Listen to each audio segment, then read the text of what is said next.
Stay on the page setup. After the margin orientation, the next concern is the paper size. Paper size in how big the paper will be. The most popular use size is A4. It's A4 paper. Now you select your desired size, but once selecting your desired paper, it's not necessarily exactly the paper or the size of your document. You like your document to be that you select paper size. You select paper size based on the paper you are likely to put into the printer where you are about to print your work out. That is why we mostly use A4. Mostly, even if your work is not up to A4 size, it's very advisable to choose A4. So on printing out, you can now cut it using any cutting device. But let's just leave this thing as it is. Here you select your paper size.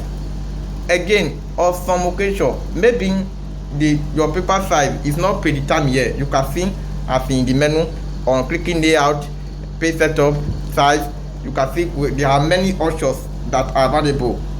You can see many options available. But even at that, in some cases, you might find out that your exact size or the size that you want to use is not here. In such case, you now click on more paper size. On that more paper size, the page setup tab again once support that will now pop out. But on this time around now, it will now focus on the paper. So here you cannot determine the left or right or the size of the paper and up and down size of the paper, called the width and the height, as you can see in this screen. Now you cannot determine. Why do all these things? Just remember that this paper size you are setting will be the paper that will put into the printer.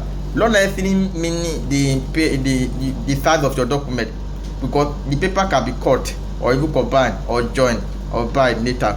So this paper setting, your size setting that you are putting here must be exactly the paper that will be put inside the printer later.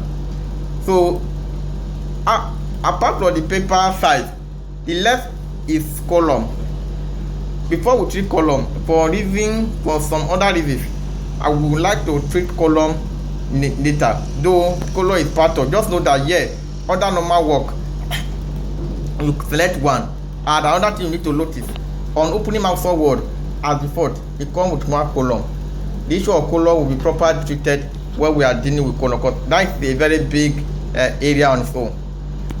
Another part of this paper size something is, or your page setup is something, is there are many settings that you will need to do, advanced setting regarding this page setup. E.g., a situation where you are doing textbook or booklet without visiting the paper setup. There are some features that you can't even achieve until visiting the page setup through margin, which we already explained, through paper and through layout. Now, under the paper something,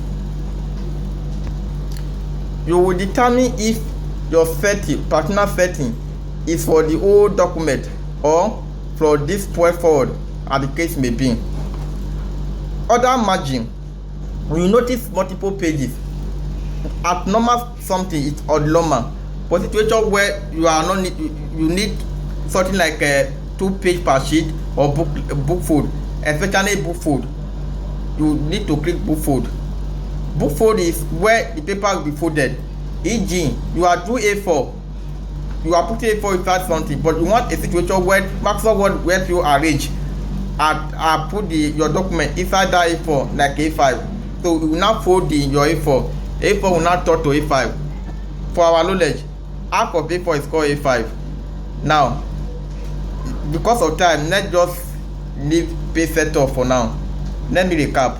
To do page setup, which you must do before starting your document, on the layout tab, under the page setup group, you click on layout tab. Under the page setup group, you will be clicking on different pages. Start from margin, selecting your margin, your desired margin. From there, orientation, portrait or landscape. Then from there, size, mostly A4. Then from there, column, then click 1. At this juncture, you cannot say that your page setup is somehow done, so we cannot start your document.